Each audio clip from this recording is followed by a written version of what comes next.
minute 58. Does anybody else think Chewbacca looks weird standing there naked?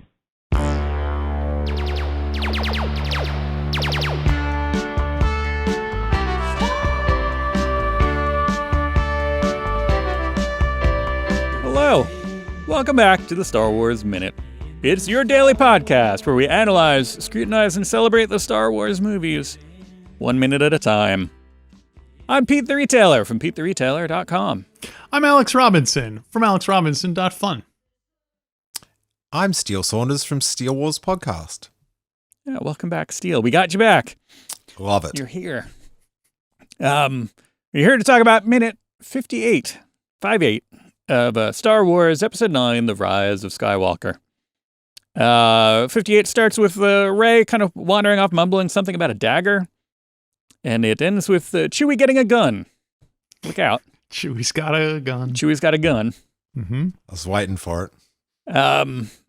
But yeah, my first note for this was a kind of continuation of what we were talking about yesterday. Like, living with a Jedi has got to be weird that every once in a while they just kind of wander off and sense something and do, it's like the guy, Captain Kurgi, who's like, in the middle of giving a report to Darth Vader, and he's like, sensors, according to the log, the crew abandoned ship shortly after takeoff, and Darth Vader's just like, I sensed something, and like wanders off, and the guy's like, wait, could you sign off on this, or what? Like, that kind of a thing, where they're just kind of like in the middle of the plan, and Rey's just like, I have to go this way. Like, yeah. Okay. I love that about the Jedi, that they're just on their own plane. Yeah. Like, it's like, yeah, you guys are shooting blasters and, do what you guys need to do. But we have like a lightsaber fight to have right now. Like, like Ben and Darth Vader in the first one. And yeah. I sort of like that they've just got their own, let's let the kids play with the little blasters and let's really sort out some intergalactic cosmic crap together. So I like that they sort of, that's like when, Finn just seems so out of place when it's like Rey and Kylo Ren, because it's like you're just not on their level of that they're working on. Yeah. Right. But maybe he is. I don't know. It's He's either getting there. Yeah, well, either having the Force or being in love can really uplift a person to Depending. a higher plane.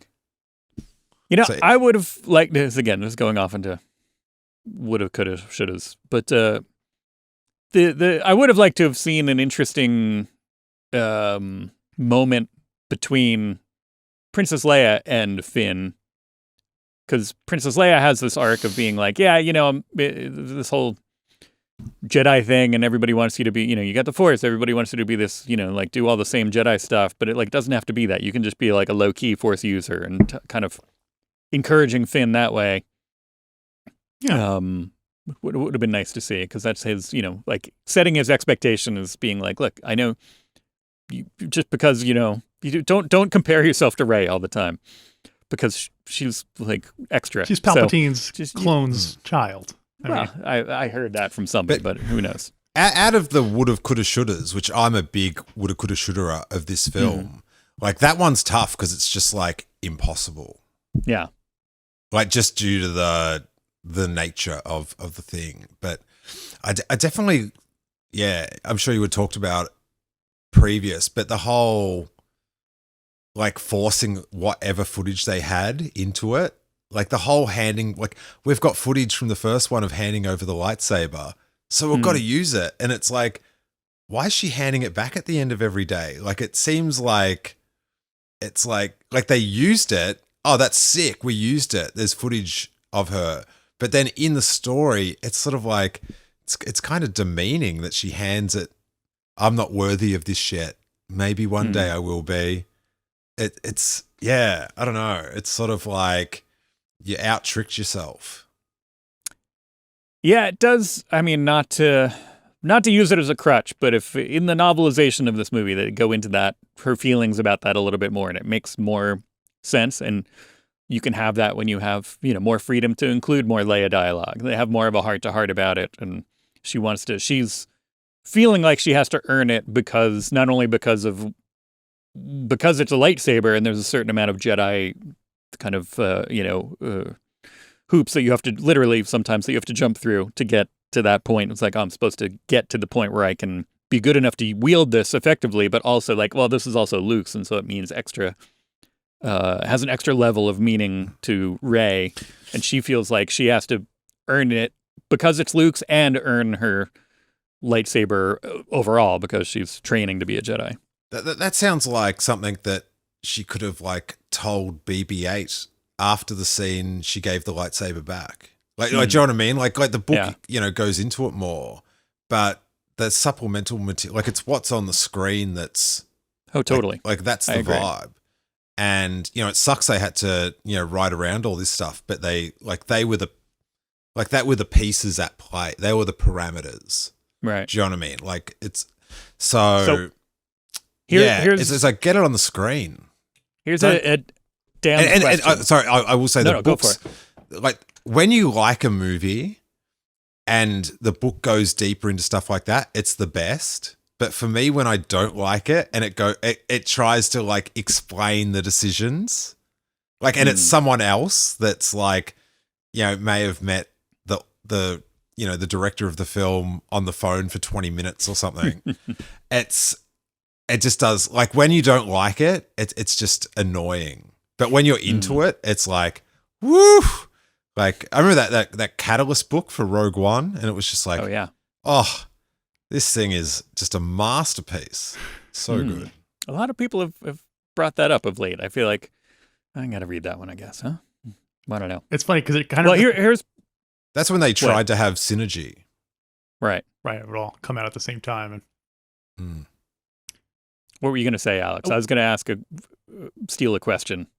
Oh, I was just going to say it's over on our Patreon show, we've started watching Rebels, and it's a similar thing where when we didn't watch Rebels or Clone Wars and everything, and someone would bring up like, oh, well, in an episode of Clone Wars, they explained that Palpatine this, and we're like, yeah. Like, I don't want to watch cartoon. Like, that stuff it's not real. But now that we're watching it, we're like, oh, it's cool that it now explains stuff that we, It's neat how it ties in. Whereas we used to. I only give things credit for that when it comes out before the actual thing.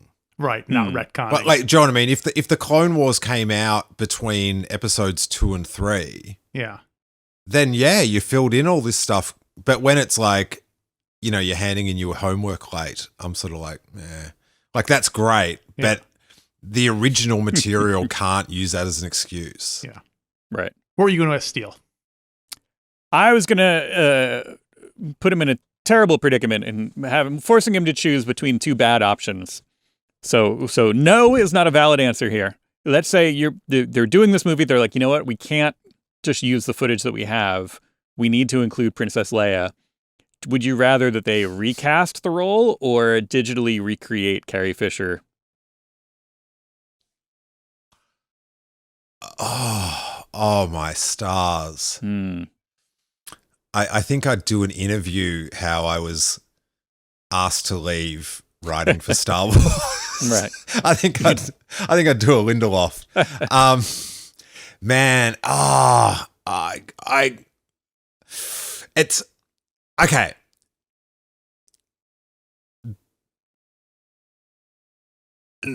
It's just because it's so because it's so emotional and it'd be so sort of odd to see that CGI Leia. Like, it was different when it was in Rogue One because it was used to create a younger her. Mm-hmm. And she was still around at that point, too. It wasn't like a replacement. She died just after it came out, yeah? I think so. Because she died, it was just after Christmas and Rogue One came out, like on the 18th or something like that. Right. So we had that, like, that was sort of like a little happenstance, inconsequential in the... the real world, but we did get to enjoy, whether you liked it or not, the Leia CGI cameo thing. We got to enjoy it for a couple of weeks, like burden free of the fact that, she had passed away. And so I feel like if she had passed away in November, like that scene would be like, you would view it so differently. Like I would be like, no, I don't. That's like just through the bad fate, I wouldn't want that in. Like, that's just like no fun to watch at the end of the film. So I'd have to go actress, because the CGI thing, like, at least the actress is real and she's a person. But yeah, if it was just like dotty-headed Billy Lord or something, I think probably that might Billy be Lord with digital. a bit odd.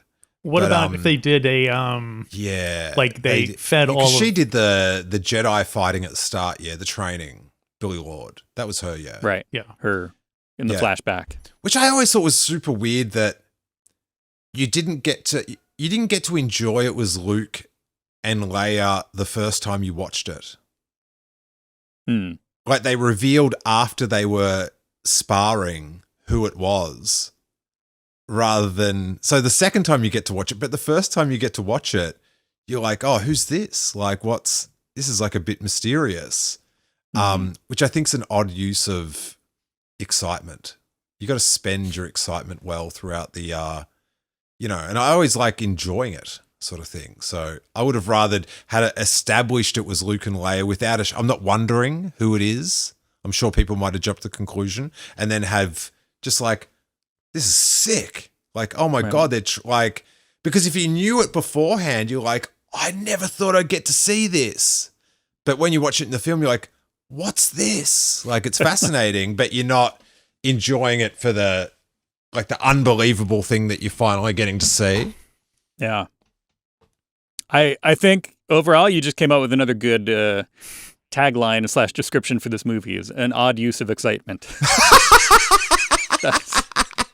I would have to agree, even though I like this movie a lot. It's definitely an odd use of excitement.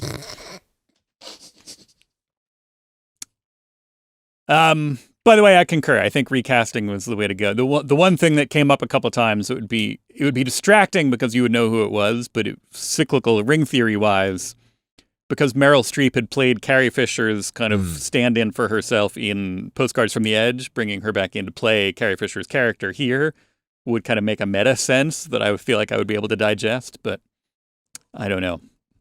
I think if it's an unknown actress, it would just be too weird. That would be like, that's not Carrie Fisher. But if it's like somebody who's clearly not Carrie Fisher, but in the spirit and would run with it, they have to have wearing the buns and everything, just so everyone would know that that's Leia.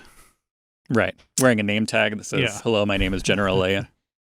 They could have got Jennifer Aniston to do it, maybe. All right, she was in the Slave Leia costume from in the Jabba Slayer costume Hut Slayer. Hut Slayer. There you go. That's the new name for it. I'm into Dancer. Into what? Jabba's Dancer. Oh yeah, there you go. Because that's who he's dressed as. They dance. That's true. And Ula wears a fairly similar-ish outfit. I saw a similarly skimpy outfit. I saw a thing online. Yeah, I always thought it was like from the same rack. Mm-hmm. Rack. The dagger's on the ship. Yes. The dagger's on the ship. I almost, I tried to rework it because we don't see the dagger, but I tried to rework my kind of description of the beginning and end of this minute into being a some kind of reference to the board game Clue or Cluedo, as most of the world knows it, because we've got a dagger and we've got a gun, and I wanted to kind of make it, but I couldn't work it out. But we do, the dagger's on the ship. Rey suddenly knows, which I thought we knew that. I thought we could assume that because they want to get Chewie and his stuff, and hey, he was the one who was holding the dagger. He's got his stuff. Yeah, they specifically or did they not say his belongings too? Yeah. Yeah. Oh, okay, so get me up to speed. Okay, it's a period of civil war. They found the dagger on Ochi's ship. Like, where did they get the dagger from? It was in a tunnel underground where they found Ochi's skeleton. Oh, when they fell down so when they went through the sand and then they healed something. I can't remember. The snake, even giant snake. The snake. Which, speaking of synergy, how weird was it that they timed up Grogu doing that in the same week It Rey did it. Intentional. Alex has said that, like, if they had just made Rey do it first, people might have been like, oh, who's this, Mary Sue, whatever. But if they were like, oh, like, hey, the cute guy did it. Everybody loves the cute guy. He did it, right? So it's established. Now we can have Rey do it next week. But they mess up so much of like the continuity and stuff. And then just on this one thing, it's like, that's brilliant. You executed it like it was perfect. I remember just being blown away by that fact that they introduced a power in the TV show, and then I went to see the movie that week and I saw it why can't it always be like that, guys? Why does Poe meet Rey in a book and then meets her again in a movie? That's because they know that nobody reads. They got rid of Luke for nothing. His death was in vain. They wiped him for this. Hey, we've got to talk Dagger. Pete, you are making a real sport of massaging your way through the plot points of this film.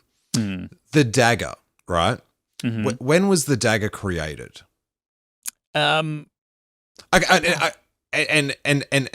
want to know how, was the Dagger created with such amazing Sith magic that it was formed as a map to the broken Death Star before thousands of years before the Death Star was even conceived? Is it that a essential cosmic piece, or did someone look at the Death Star where it was crashed and go, I'm just going to make the Dagger like this? How was the Dagger produced? I think it's more the latter. I don't know the full story. They do go into it a tiny bit, I believe, in the novelization, but it seems like that it was either it was an existing artifact that was altered to include the kind of map bits, or it was forged after the fact. I want to say by Palpatine's evil Force ghost influencing people to kind of create this so they could know where to find the thing, because he's basically like a games master at this point, setting people up. If everybody can pass his tests to go find him on Exegol, then he knows that they're the one who is worthy of his inheriting his empire, basically serving with him. So he's setting these things up, and this is one of the steps. So you think in the Marvel universe, how people have this innocent hobby or whatever, then something traumatic happens to them and they become a supervillain. Mm-hmm. Do you think I think George Lucas said a woman broke his heart or something? That was one possible storyline.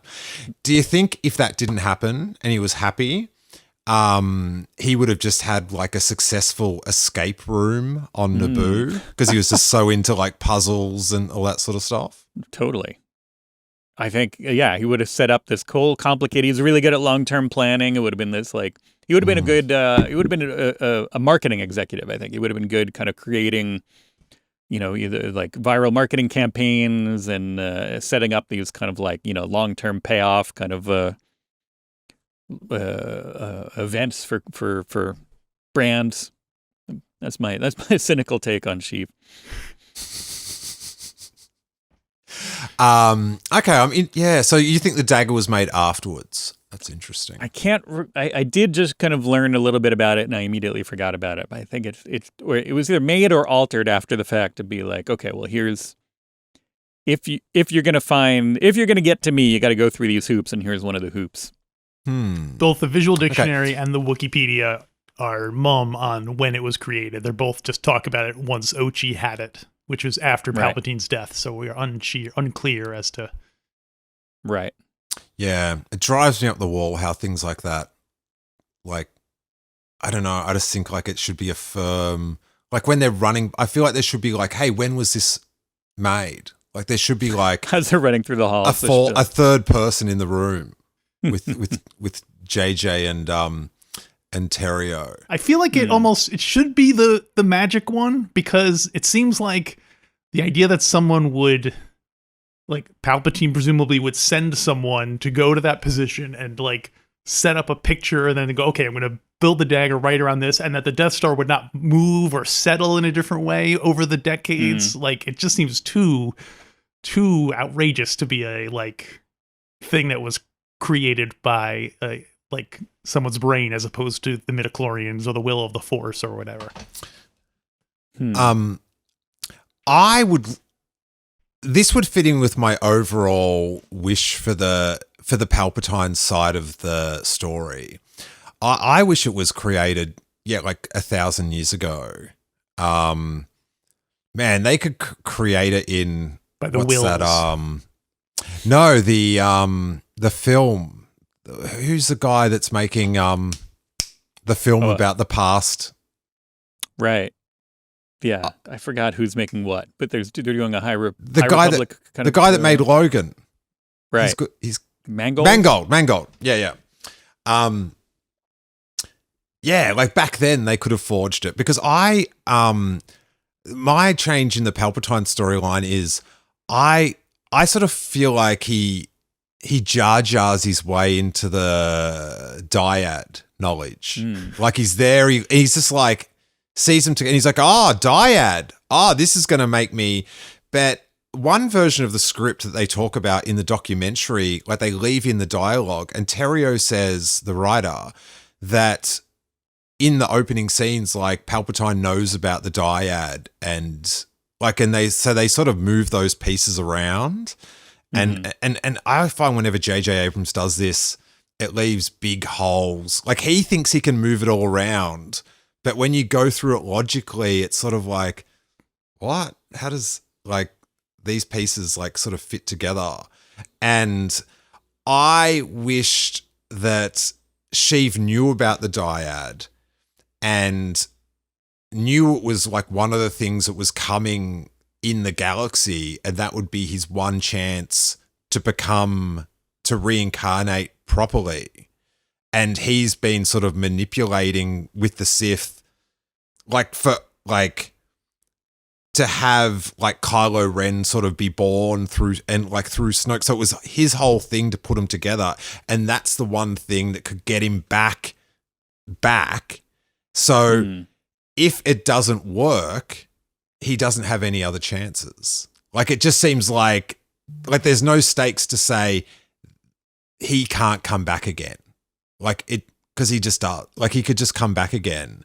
And it would have been really sick to tie it all together that he got some speech of like the Sith were telling him to prepare for this moment. Even his failures at the Death Star were part of his overall like key to what like universal domination. It's all part of his plan.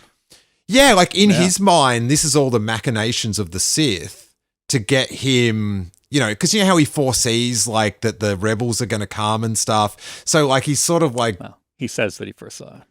Yeah. Well. Anyway, I just wish he's in the prequels, like despite what you think about the films, like his plan was dope. Like his machinations and moving everything around.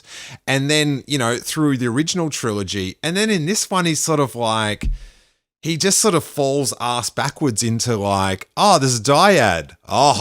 Now let's have a Harry Potter battle. Like, right. It's, yeah. So I would have liked it if like it was forged 10,000 years ago and it's all this inevitable plan of the, like, I find that really interesting. And that, Rey and Ben, they break it somehow. Yeah. I do like the idea of it. It is this ancient thing. And then once the Death Star blows up and the pieces land on there, then instead of that being the point where they forge the dagger already exists. And then he's like moving, it's like moving furniture. He's like pushing the parts of the Death Star. He's like, all right, does it line up now? Does it line? No, left, my left or your left? Push it? Okay. It sounds like X-Men 3 when Magneto had the whole bridge, like, and he's floating everyone. Yeah. That was I don't know. I would suggest next time when you've got these big ideas, like find a middle point and stop there, because the start of a lot of your ideas are like quite good, and then like when you continue, it tends to go a little bit like on a downward trajectory. But too far. That's my yeah. You gotta line it up. Can you do me a big favor? Alex, this might be up your alley. When you get to the scenes when they're on the Death Star pieces, I would like you to investigate how all those rooms add up, like with what we see in Return of the Jedi. Like there's this secret room. Like I went and saw Return of the Jedi twice recently at the cinema, and I didn't see much space for a little like closet to keep all your sweet collectibles and stuff up there. So I would like that investigated. But I will say about the Death Star, like the pieces being there and the controversial, at the end of Return of the Jedi, pretty fair explosion. We went back and saw Return of the Jedi in like 97. Even more impressive explosion, more comprehensive, one might say. But if you bought any merchandise with melted Darth Vader mask on it in 2015, you can't complain about the Death Star coming back, because you were just encouraging Jade. If we spoke out more about how ridiculous that mask being there was, it's just the fact that it just melted like that when we saw it totally on fire. If we had more pushback on that, then JJ wouldn't have had, because he's like, we brought back the mask. Let's whack a chunk of the Death Star in there. So you don't get to complain about that plot point if you have any melted mask merchandise in your collection. So fair enough. Just check yourself, okay? But please go into the architecture. I would very much definitely. I would find that soothing to listen. That is Alex's forte, is the architecture and cartography of the various. I know in they had those Star Wars locations books, and they showed the Emperor's throne room, cutaway views and everything. So I'm sure I'll have to check that out.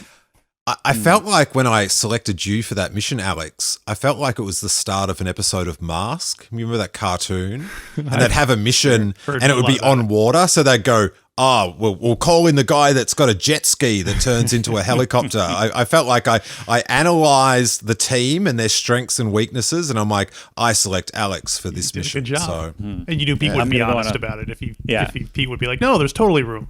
Don't worry about it. Right. See, right here, you can make it it's okay. I'm already annoyed at Pete's but this in the back, Well, I will, along those same lines, we'll get to this when we get to the room, but along the same lines, I already complained about the lightsaber duel and having two lightsabers of the same color. Missed opportunity here. If they're going rummaging around in the Death Star throne room, Darth Vader's lightsaber's in there somewhere. So, yeah, Or does he have it? Do we see it on him at any point? But he was holding it and his hand got cut off. Yeah, didn't it drop down the shaft? Oh, well, so did she. But he's in the movie, so. I don't know. It wasn't over the shaft. It was over something. I don't know. Yeah. Maybe it was. But somewhere, the opportunity, you could easily have been like, oh yeah, and I went and I found this in the room. Darth Vader's lightsaber. And use that. So that first scene where Kylo Ren goes to meet Palpatine should have ended with Palpatine handing him Darth Vader's lightsaber. Well, yeah. Hey, I got a question about it's fast forwarding a little bit, but I just got to get this off my chest.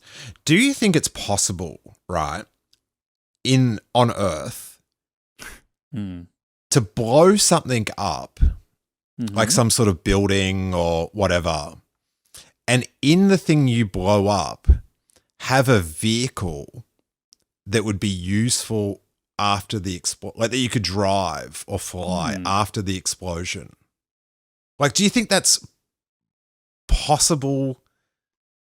Because it's like I'm thinking about this Vader mask thing, like how, like that TIE fighter that you can, like at the end of Return of the Jedi, like it's a big jump. Like you just got to do it, otherwise you're going to go crazy. But it's a big leap that there's a functional TIE fighter that, and this is extra nerdy, that has hyperspace when normal TIE fighters didn't have hyperspace. It's a massive leap, and it all comes down to you people that bought those melty Darth Vader masks. They're the real problem. I'm glad we identified that. Explosions. They meant more in the 80s. I think they should do a scene where we see Emperor Palpatine during the construction of the Death Star insisting that this one chunk has to be very sturdy and has to be able to, survive re-entry into a planet, and this one piece has to stay together no matter what. You could Pablo that and say the Emperor made his section of the Death Star just so it's like the black box on a plane. Yeah. I could handle that. And it is. I didn't even realize this. This is obvious to a lot of people, but I didn't until recently, until the past couple of years. I didn't realize that the room that we see that whole confrontation in is on that little spire that we see the close up of it on the big kind of spire outside of the. What you mean in Return of the Jedi? In Return of the Jedi, yeah. When I was a little kid, I had no idea it was up that tower. No, yeah, me neither. But it could be kind of constructed that way, and partially like like an escape pod kind of a thing. It could be meant to detach and fly away if it needs to. I could see the spire surviving, but the fact that the big dish and everything—that's more the part that I'm like, it's hard. But that would bring up. Spire survives. But why would there be a TIE fighter parked near this, do you know what I mean? That'd be a total other end of the Death Star, I'd imagine. Yeah. Interesting. Don't know. But I do have to say, this is like how rad J.J. Abrams is at I'm just doing it my way, bros. Sorry. So what's his name? Trevorrow, right? Mm-hmm. When he was doing the other script, he had to early design a shuttle for the film, for that shuttle that's landed at Galaxy's Edge that Kylo Ren comes out. Oh, right. So they had to rush design this shuttle that they'd use in the movie, but then when you go to Galaxy's Edge, it's parked there. And then when J.J. Abrams takes over, it's like, using that. You could so easily put it in, anywhere, but it's not in the film at all. But it's sort of just a look at his ability just to go, nah, it's my way. Yeah. Or nothing. No. In the minutes that we just saw, when Kylo comes from his ship down to Kijimi, easy spot to just put in, he came down on a shuttle. That shuttle that you see it. Yeah, it's like a purposeful snub of that shuttle. Because I remember going there to Galaxy's Edge, and it's it's going to be in the film. That's that's dope. But no. Have they reused it since then? It hasn't shown up in The Mandalorian or Book of Boba Fett or anything? I think that's timeline. That's not appropriate. I'm sorry. I apologize. It's got to be in the Resistance era. Oh yes, yeah. Oh yeah. But I mean, we've seen ships that survive. The Millennium Falcon is in different eras. It could be. Yeah. No, but it's got it's a first order infantry it's very specific shuttle something. Yeah, it's right next to the First Order kind of gift shop. So they want to. Well, speaking of the First Order, they rescue Chewbacca in this minute. From the First Order. Yeah, from the First Order. Yeah. Yeah. And we could see naked Chewie running around. Always a fan of naked Chewie. We don't see it very frequently, but probably Solo was the last time we saw a naked Chewie. Yeah. Which I guess wasn't that long ago. We get when they're splitting up, Rey is wandering off, and Finn for a second is just wants to kind of wait, I don't know if he wants to follow her, wants to ask her more questions, and Poe just kind of stops it again. Continue. Here's another one for the characters just saying other characters' names. He's just grabs them and he's like, Chewie. And I wanted Finn to be like, no, Finn, you named me that. That's me. Chewie's the big tall guy with the hair. Okay, right. Where Finn should have been like, Rey. He's like, Chewie, Rey. They're just going back and forth who they should go get first. Yeah. So. But yes, they do go get Chewie. He's got a good moment. He's in a weird kind of it doesn't quite look like a. Is it the same room that Finn? No, Finn was never in one, but that Poe was in this kind of like interrogation room, and Rey was in an interrogation room. Are these all different rooms? Or Yeah, is 'cause it's just the same set? No, they're different ships. Yeah, aren't they? I think the finalizer, his initial Star Destroyer, I think was destroyed during the battle of the last time with the Holdo maneuver. The battle of the last time. The finalizer was the first one. Yeah. Okay. This is the Right. penultimate, the second of the second of the Star Destroyers. But yeah, I don't know if it's like whether this is the same room in that this is the equivalent of that room or not, or whether. Okay. Yeah, I don't know. I didn't look.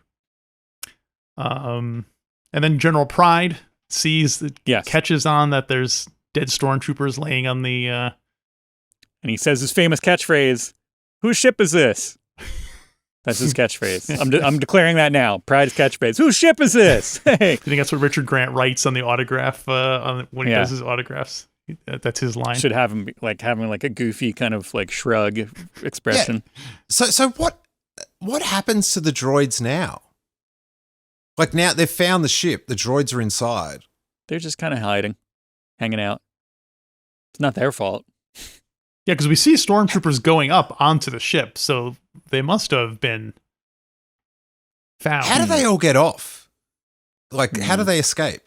Well, there's a scene coming up. Remember where they're in the decompression thing, and Kylo Ren's getting the wind blown while the they're flying out with the doors open. Yeah. I just remember you see Kylo Ren holding onto the deck and his hair blowing. Or is that a different movie now that I'm thinking, right? Because he doesn't have his So they turn up in the Millennium Falcon, yeah? Is that right? No, that's later.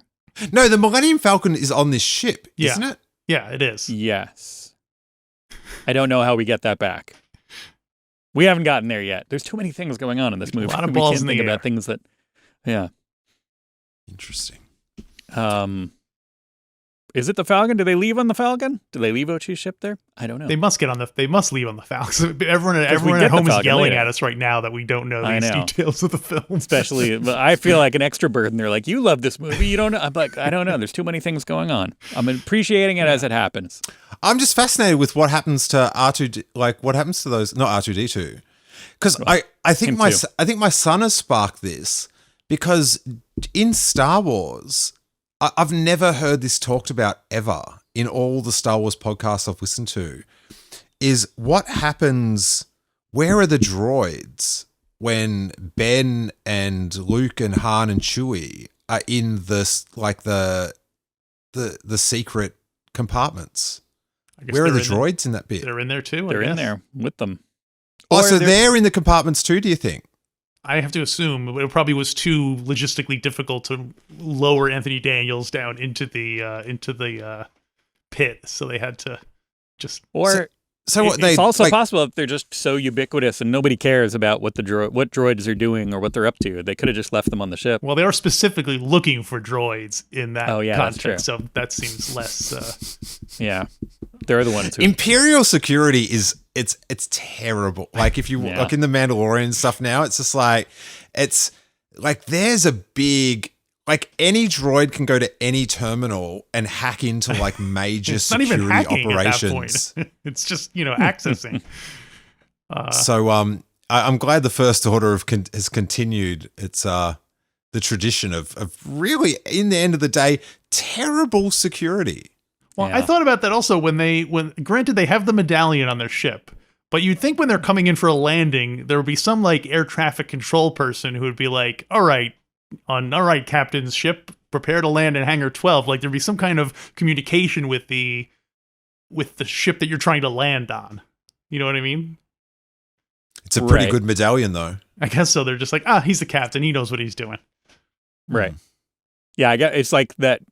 You're going beyond that. Like if it was just a normal ship, they would have done that. But it's like, well, captain's medallion just gets to bypass that. It's I sort of like think like the massagey way to do it is like the medallion is so like lower people down in ranking just know to go, Like if I find out why they're here, they'll kill me. So it's just like if you've got the medallion, you're like Black Ops. So it's just like you can just crew and everyone. It's more like a Moff medallion than a captain medallion. A what? Sorry, a Moff medallion. It's more like a really high up person. A captain doesn't seem high enough to get that level of. It's like I don't know. It's like an imperial black Amex, right?